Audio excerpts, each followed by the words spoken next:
Dear friends, good evening. Welcome everyone to our pre-chamber lecture series. Today we're going into the subject matter of music and sound, but we're going to speak specifically about the power of music and sound. This is super important because we have to learn to use the power of our creative energies. And one of the ways in which we misuse and abuse the most of the power of our creative energies is with the misuse of the creative word. How important is the word? It's written right here. Look and see in what the sacred writings state. In the book of the Apostle John, it gives us a very beautiful note on what is the relevance, the power of the creative word. And most people don't know this, but the Apostle John is associated with the element of air. And it is also associated with the teachings of the word. Look what John says. He says, "In the beginning was the Word, and the Word was with God, and the Word was God. The same was in the beginning with God. All things were made by him, and without him, not anything that was made. In him was life, and the life was the light of men. And the light shineth in darkness, and the darkness did not comprehend it." So what is the Word? The Word is God. Here, the Word is light. Here, the Word is that impulse of creation that results in everything that exists around us. And if that's the case, then we must learn to be wise in the use of our creative word. But our words, as we make use of these creative energies and we crystallize them in geometric forms that our senses can only perceive but through sound, our words come along with different intonations, different intensities. Sometimes they are melodic, sometimes they are dissonant. And this brings us into the topic of the musical tone scale. Wow. We're all familiar with the musical tone scale. I mean, we have all seen the musical tone scale in many instances. You know, some of us have seen it in cartoons, and other of us, well, we have seen it because we have learned to read music. There are 7 fundamental notes in the musical tone scale. And that 7 should be of no surprise to anyone, because we know that 7 is associated with the cosmic universal law of the Epta Paraparshinok.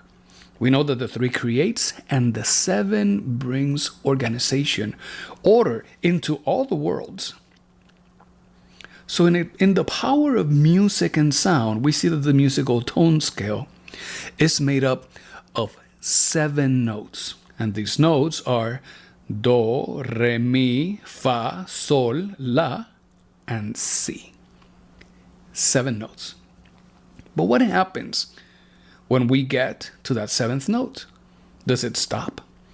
Well, the answer is no.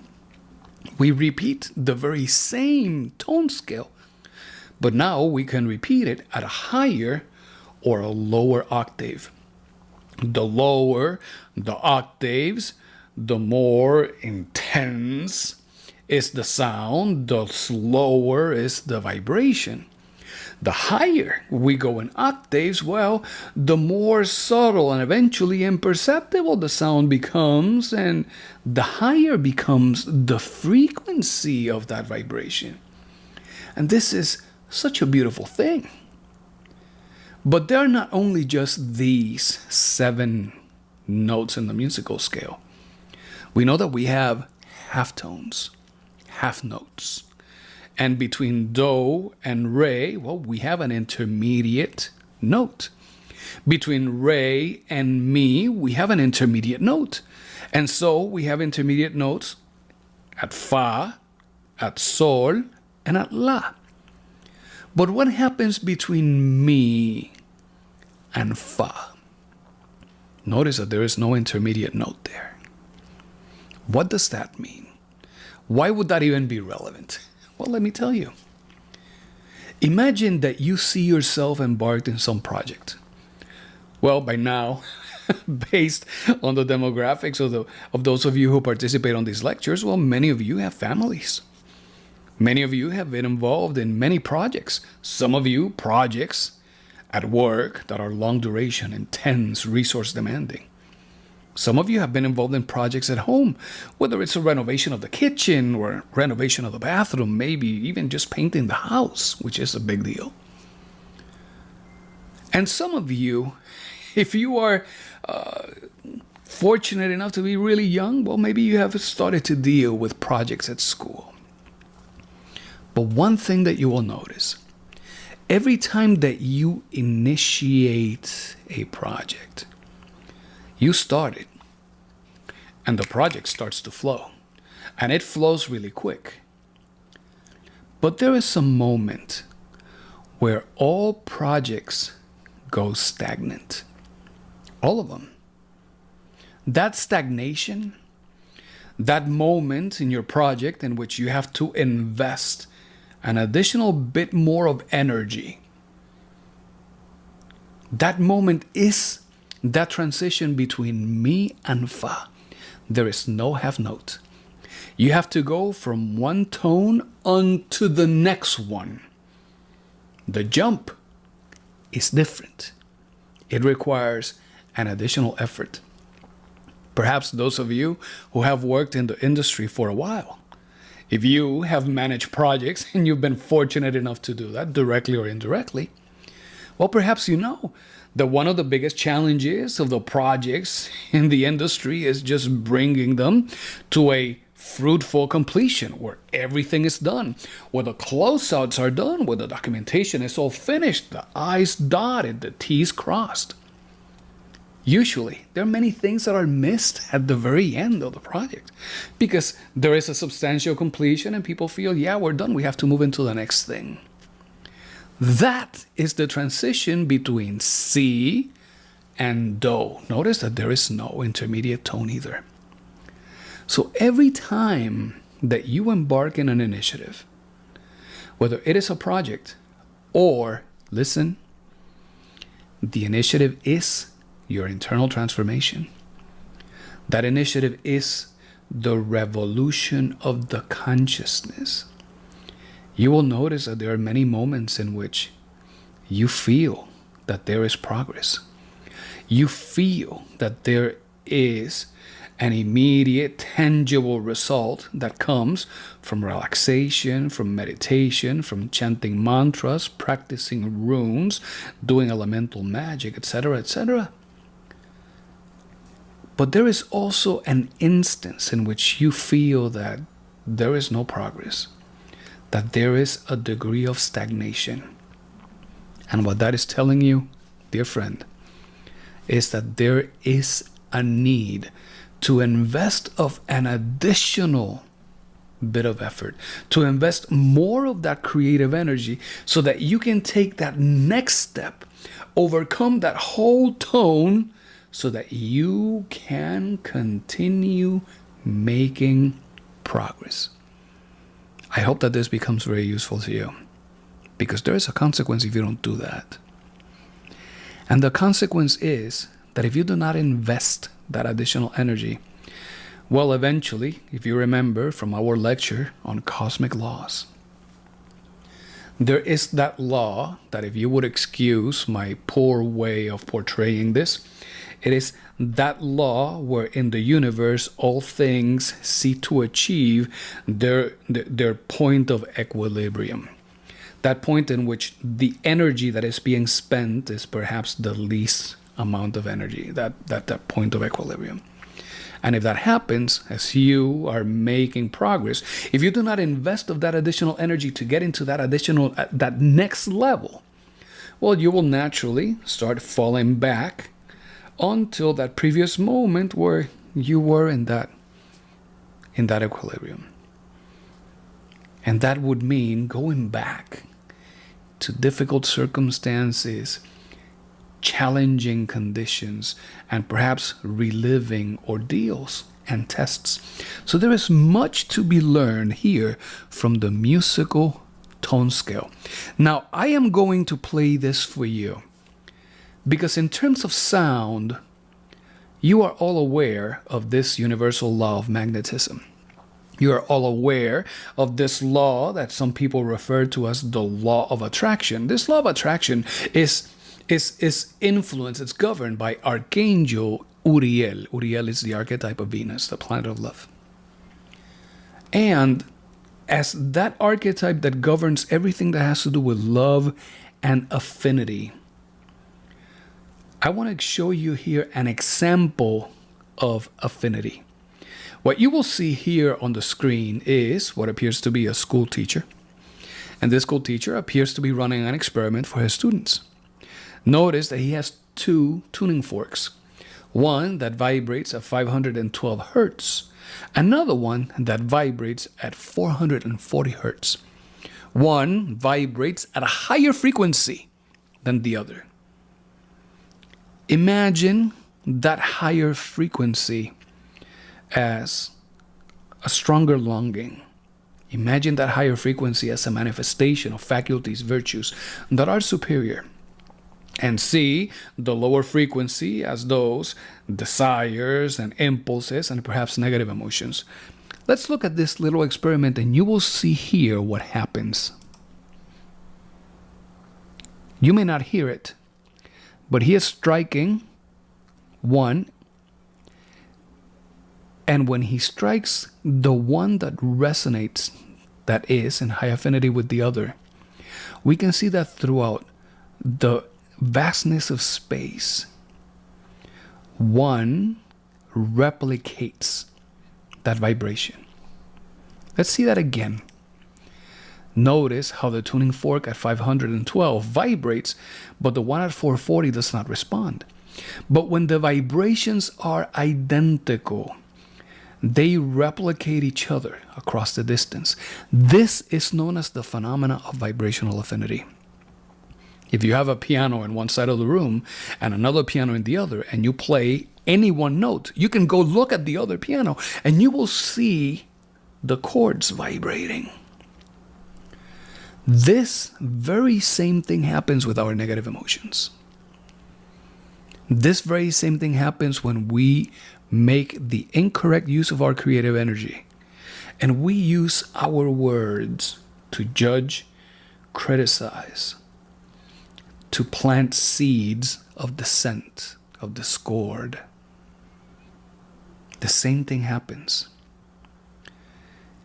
It is easier when we become more responsible with the use of our creative energies and we use it in such a way where we can bring that vibration that emanates directly, not from us, but from the manifestation of the innermost in each and every one of us. There's another good example of this that happens to be documented in Nikola Tesla's autobiography. Tesla, a phenomenal inventor, it was stated that at one point he was able to craft a machine that was able to replicate the fundamental note of things. Now, the way that Tesla created is that he relied on his faculties of imagination, inspiration, and intuition. He would be able to see it clearly with the eye of the mind. And those who have studied Tesla, they say that he was not the kind of guy who would sit down and sketch what he was seeing. He would see it and he would have others that he would dictate and explain, and others would draft it. Beautiful. At some point at the beginning of the 20th century, he was in New York in a building, and he was working with this machine called the oscillator. Whether he called it that or somebody else, not sure, not relevant to the story. However, what is cool about the story is that as he was tinkering and playing with this, the machine was able to replicate that vibrational frequency, that fundamental tone of the building itself. Tesla says that he was adjusting it. Suddenly the building started shaking, trembling a little, and then shaking, and suddenly all this sound and noise. And he says that he got so scared that the only thing that occurred to him to do was grab a mallet that he had on the table and smash the oscillator. The fire department was dispatched. Police was dispatched to respond to the thing because what was happening. So they finally called it an earthquake. But Tesla knows that it was the oscillator. That fundamental note, Samael has already spoken about that. When he speaks in his lecture about the origins and the city of Atlantis, he says that the citizens of Atlantis, as they were in their involutionary path, that they were able to articulate with the power of their creative word the fundamental note of other people. And when they would do that, the vibration that would induce in the body of the other person would be enough that the person would collapse and the body would fall dead. And this is also seen in the sacred scriptures. There's that beautiful story about how the Israelites came together with their trumpets and they surrounded the city of Jericho. And as they played their trumpets, the trumpets enabled that sound to vibrate in such a way that the walls themselves started shaking and eventually crumbled. And thus, the story of the walls of Jericho. And there's even among the ancient Tibetan Buddhist monks, they are claimed to use the power of sound to levitate stones. It has been said that they will take these boulders and these monks will set themselves in a specific geometric pattern around the boulder. And they will start playing their trumpets, and that vibration would allow the stone to start levitating all the way up to where they needed the stone to go. So they would be able to move massive pieces of material simply with the power of sound. But let me tell you this. Even if you're still a little skeptical and you're saying, no, Rick, it can't be. That sounds too fantastic. Well, then I'm going to invite you to see what is happening at the Argonne National Laboratory. Because our scientists today are still playing with this very same phenomena that has been known for millennia. And here, our modern day scientists are making use of acoustic levitation. That means that they have two terminals through which there is a radio frequency, a frequency of sound that is flowing through it, and they are using that to maintain little objects suspended in space. Isn't this amazing? Friends, there is such tremendous power behind the use of the creative word. There is such tremendous power behind the great music. I mean, just look at the geometric patterns that we see. This is the sacred geometry of music. Yes, and this is not a Gnostic thing. Samael does not speak about sacred geometries, and he does not, at least not that we have seen.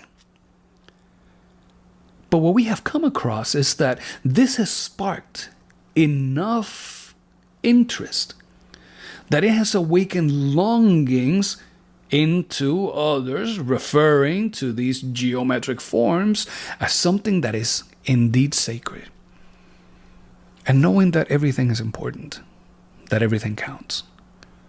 If we come to realize that every word that we offer is a product of creative energies that exist within, then why not learn about this? Notice that these are piano notes. And whether you see B2 or C sharp or E2 or D2, notice how beautiful are these geometries that are manifested within the environment that we can only perceive with our faculty of hearing. This is certainly something remarkable. And to that same effect, then there is the work of a Japanese doctor. His name is Masaru Emoto. And Emoto, back in the late 90s, well, there was some work that was published by him called either The Power of Sound or The Science of Sound. And what he did as part of his experiment is that he grabbed some water from the Fujiwara Dam in Japan. And he took that water and he segregated it into different containers, and he labeled those containers. Some of those containers were labeled with words as angel or peace, or perhaps the word spirit. Some others of those samples of words, they were blessed by the prayers of a Buddhist monk, or there was music like Amazing Grace playing, irradiating that water. And as he draws samples of the water, and he froze the water to allow the crystals to form, and looked at the crystals with an electron microscope, this is what he came to see. And notice how different words, different music, prayers, blessings, they all have this effect within the structure of water. There is a really good movie that was published back in the late 90s as well, where one of the characters is quoted by saying, if these words, if these prayers, if these blessings can do that to water, imagine what all these words can do to you in a body that is essentially 60% water. You see how important this is? As you look at the images on the screen, look at the image of the water that was labeled with a sticker that reads, "You disgust me." Look at the quality of the crystals of the word that is labeled with a sticker that reads, "You fool." Notice the dissonance. Notice the lack of harmony. Every time that we address one another, we should strive to do it in the greatest of kindness. We should strive to do it with the greatest of love. If we were to follow that great teaching of the Maya, in lakesh alakem, I am you and you are me. Wouldn't you like others to treat you, well, in a way that is indeed superior? Not because you deserve it, but simply because it is so much more edifying and dignifying for the consciousness. And if that is what you would prefer, then why would we not initiate bringing that change ourselves? Friends, now that we have seen this, now that we have a better understanding on what we can learn from the musical scale and the 7 musical notes and the half notes and when they are not, now that we have seen a little bit of that practical application and how that serves a purpose in our lives, as we focus on these Gnostic teachings, as we focus on teachings that are helping create a solid cultural foundation where we can receive some higher teachings that would demand more responsibility from us. I mean, we need a solid ground to stand on. We all need of a very first shock. And that first shock is a shock that tends to happen multiple times in our lives. I mean, when the baby comes out of the womb and the baby is exposed to this new environment, that is an environment that is it's drier than what it used to be, it's colder than what it used to be. Well, there is a shock that comes in directly through all the senses. But there is a shock of light that impacts the creature. There is a shock of sound that impacts the creature as well. And that first shock serves the purpose of letting that incarnated soul to know with the greatest of certainties and with no doubt that they are now in a new environment and with a new body. We needed this very same first shock. And sometimes that first shock comes to us with the words of someone who is insulting us. Sometimes that first shock comes as a comment, crystallized power of word that you read in your social media. It comes to you also perhaps as a gossip that you may hear or as a gossip that you may share. But that first shock can also come from the gentle words of someone who is loving. It may come from the soothing words that you receive at a crucial moment in your life. And we must learn to receive this very first shock so that we can transform ourselves. We must embrace receiving the shock of the power of the word, so that as we do, that we can consciously assess ourselves sincerely and know what is it that we have and what is it that we are missing. What values exist? What values are not there?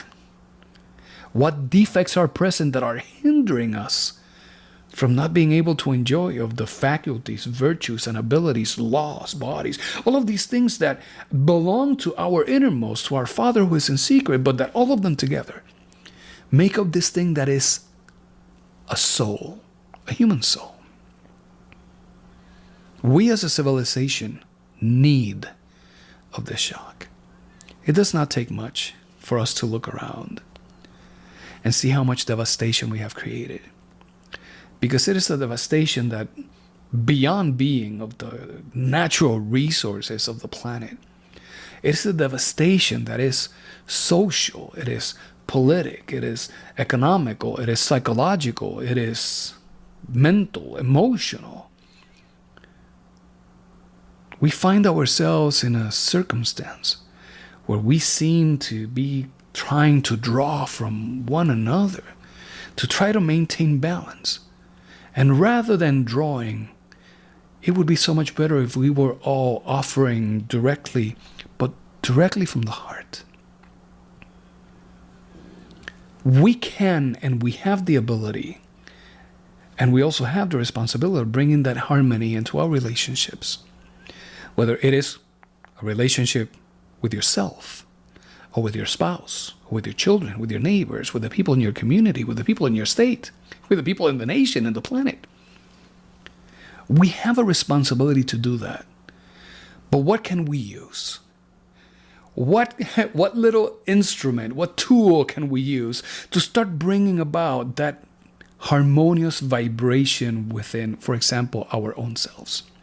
What is it that we can use so that we can start calming the mind, calming our emotions, so that we can become more receptive, so that we can be more keen and agile to detect that first shock that comes from many different directions?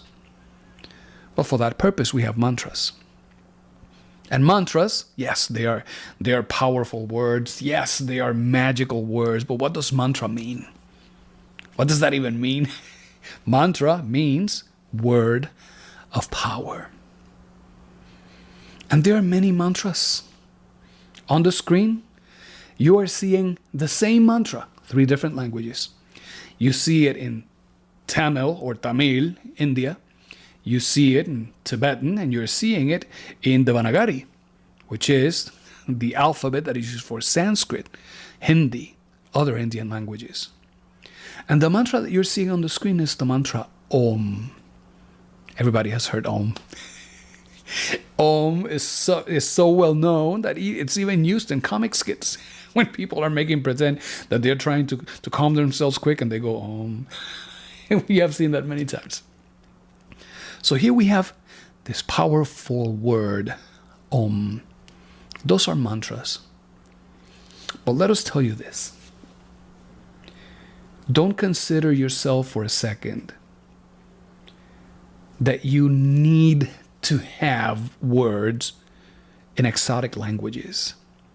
fractions of words that come from the golden language of the universe, the language that the great masters speak. Yes, we're fortunate enough that we have some of those words that we can use as mantras. We will teach you some of them tonight. But there are also some good men who have walked the face of the earth, and they have said, you can also have words of power in your own language. I mean, if you're using the power of your word to bring kindness, love, compassion, to soothe a suffering heart, those are certainly mantras. And you could do them in English. So know that. Everything counts. Everything is important. Okay?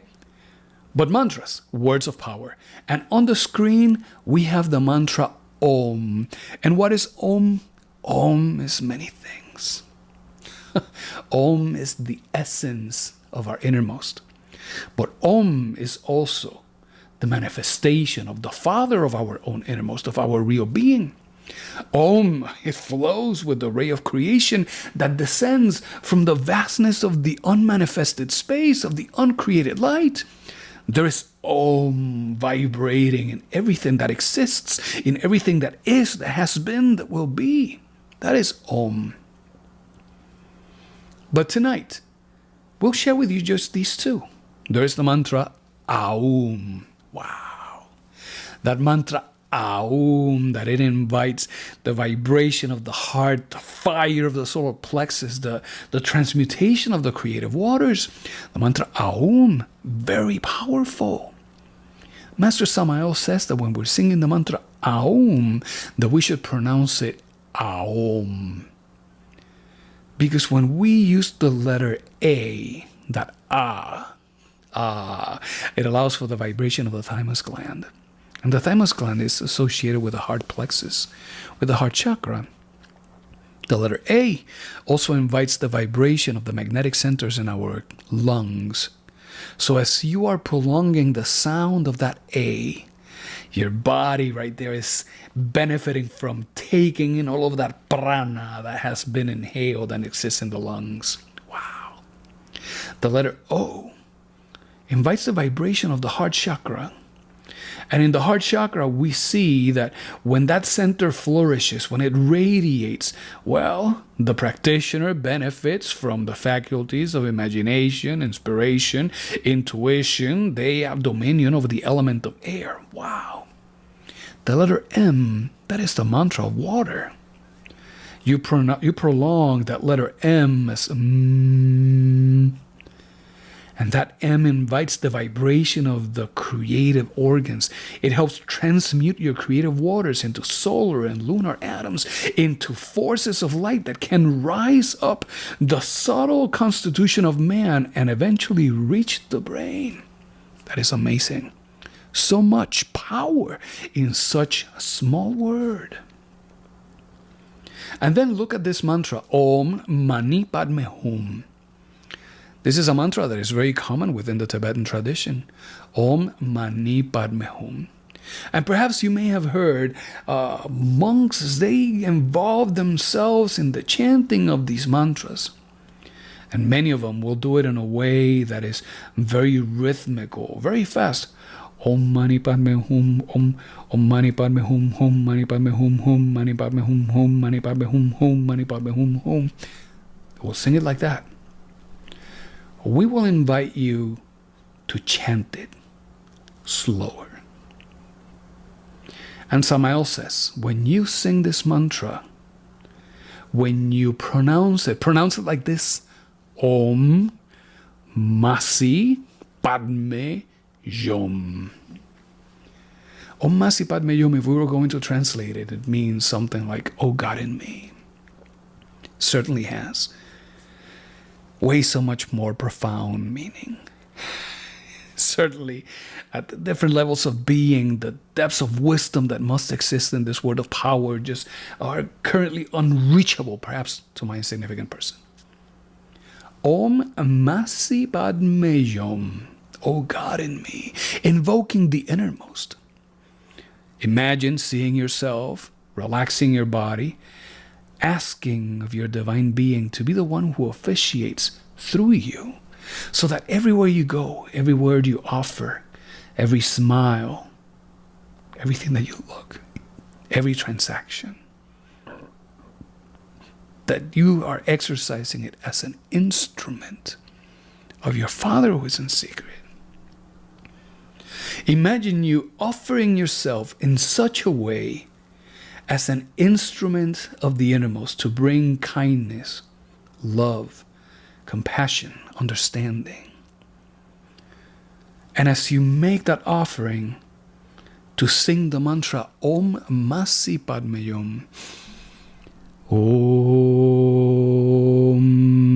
Masi Padme Hum.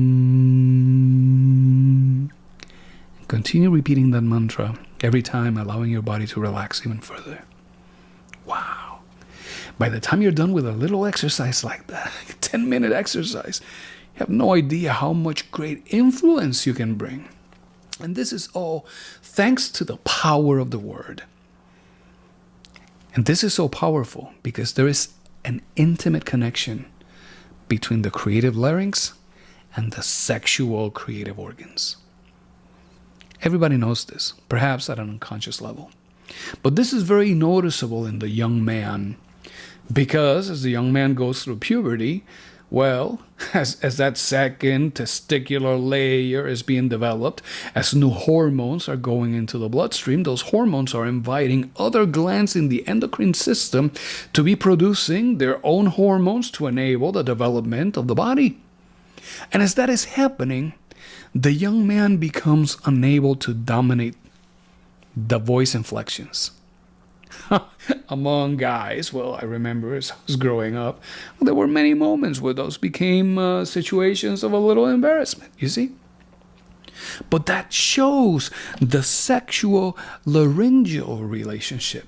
And if we know that our creative larynx is connected to our sexual creative power, if we deform the word, if we're using it for cursing, for screaming, for sexual innuendos, for sarcasm, for calumnies, for gossip, etc., etc., etc., there is no telling how much destruction we can bring.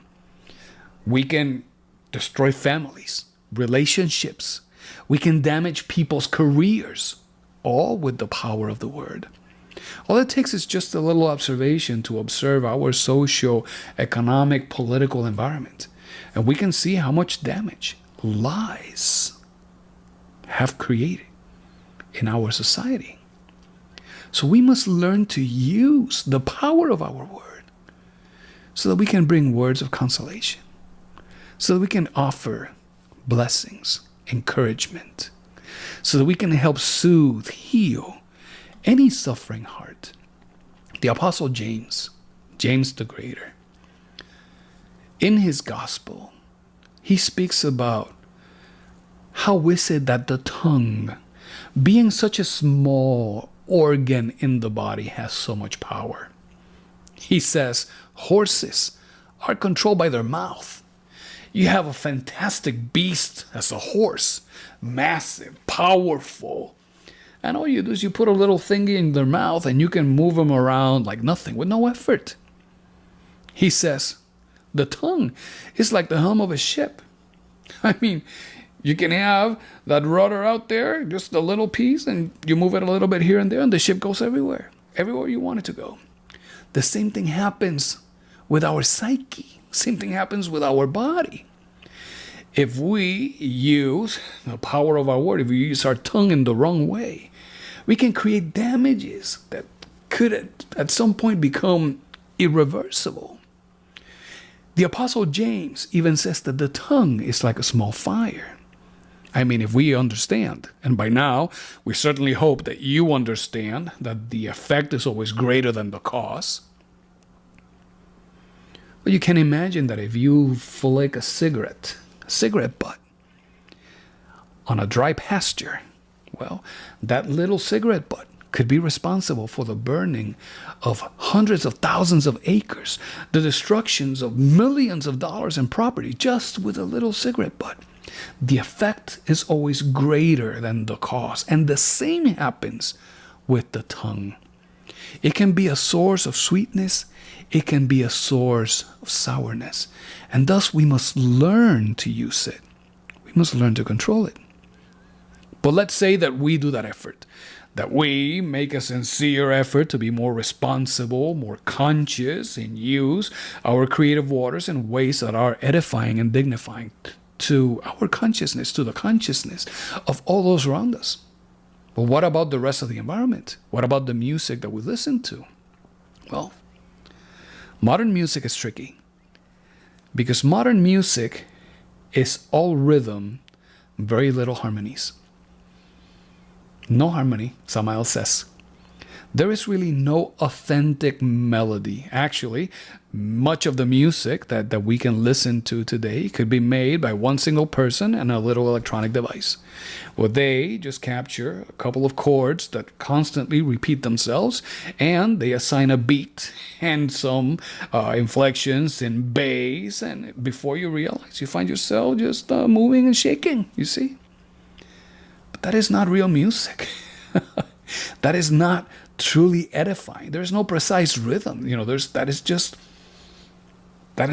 frequencies that repeat themselves, that certainly have an effect in our motor center. I mean, how often have you not been listening to music and suddenly your foot starts stomping like kind of by itself? How often have you not heard some music and you find yourself kind of shaking your hips? This is what happens with the motor center. It has an impact on our willpower. Music that is so strongly sexualized today, that has vibrational frequencies that go deep into the instinctive centers of man, well, suddenly you're hearing the music, and before you realize, well, there are people who are grinding and touching and squeezing and doing other things, and it has an impact. That impact is not just to the senses. That impact goes to our vitality. It is an impact that goes into our emotional center. It is an impact that certainly affects our psyche. So we must incline ourselves a little in a way that is perhaps a little bit more superior. And we must learn to enjoy the music of the great masters. Symphonies like that of Beethoven, remarkable. Music like Mozart, that great opera, The Magical Flute. It's an amazing work of initiation. The music of Johann Sebastian Bach, Richard Wagner, Tchaikovsky. That music on the Four Seasons of Antonio Vivaldi, those are music that speak directly to the soul. And when we learn to use our objective imagination, to rely on the faculties of inspiration and intuition, suddenly as we are hearing this music, we can start to perceive something more than the notes. And it is then rhythm, harmonies that go directly into our superior intellectual and superior emotional centers. Because both the superior emotional and the superior intellectual centers rely within the head. What does Samael tell us about this? He says, the soul holds communion with the music of the spheres. When we listen to the 9 symphonies of Beethoven or Chopin's compositions, the Divine Polonaise by Liszt, music is the word of the Eternal One. So when it comes to the power of music, when it comes to the power of sound, today now we have a better understanding on why is it that it is so important for us to be responsible, safeguarding our creative energies and the use of the word. And how is it that we can work with music to nourish our superior centers, to allow ourselves to become a more refined instrument at the service of the Father. So there's a practice here for you. Consider yourself with some homework. First, Samael says, read the Gospel of James. James the Greater. It is a small chapter. It is something that you can do easy, but read it, because you will see how much the apostle shares with us. And Samael also says, sing some mantras. Sing the mantra Om Mani Padme Hum, Sing the mantra Om. Perhaps chant the mantras of the 7 vowels of nature. E, E, O, U, A, S. When you sing these 7 vowels, you invite the vibration of all 7 chakras. The letter I, E, vibrates the chakras of the head. The letter E vibrates the laryngeal chakra. The letter O, the chakra of the heart. The letter U, the chakra of the solar plexus. The letter A, the chakras of the lungs, also the chakra of the thymus gland. The letter M invites the vibration of the creative organs and the transmutation of the waters. And the letter S, Samael says, that is the sound of a burning fire. That is the sound of the fire of our divine mother Kundalini. And every time that you're working on eliminating a defect and you invoke your divine mother, you're invoking of her sacred fire. So when you invite that vibration of the letter S, like a gentle whistle, that is the fire of Kundalini itself, and it aids on transmutation. Friends, in the beginning, God created the heaven and the earth. And the earth was without form and void, and darkness was upon the face of the earth, and the Spirit of God moved upon the face of the waters. At those instants, the Great One said, "Let there be light." The power of the word enabled the flow of creation. So, dear friends, this has been our lecture tonight, the power of music and sound. Thank you, everyone, for being here with us this evening. May all beings be happy.